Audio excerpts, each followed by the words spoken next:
覺得有好多而家玩緊音樂嘅人咧，都係即係讀緊書或者佢已經有個 full time，即係我自己都係啦。啲人就話哦好啊，有個興趣，但係玩緊音樂嘅人嘅角度就係、其實唔係當係興趣咯，只係未揾到嗰個機會。咁你有冇試過就係會有少少好似低沉嗰個位，或者好迷失嗰個位？即係我都想知。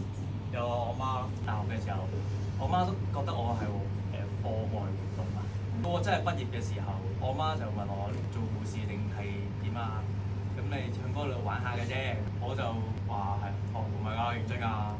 佢冇阻止我嘅，因為我由細到大，無論我揀踢波又好，唱歌等等都，佢都係好 support，係擔心我嘅生計嘅，佢主動，成日都會問我，喂，去到依家佢都會問，而家夠唔夠錢使啊？對於我嚟講，其他人嘅説話其實唔會好阻到我想做嘅任何嘢，由細個踢波到，因為我中意一樣嘢嘅時候，我就會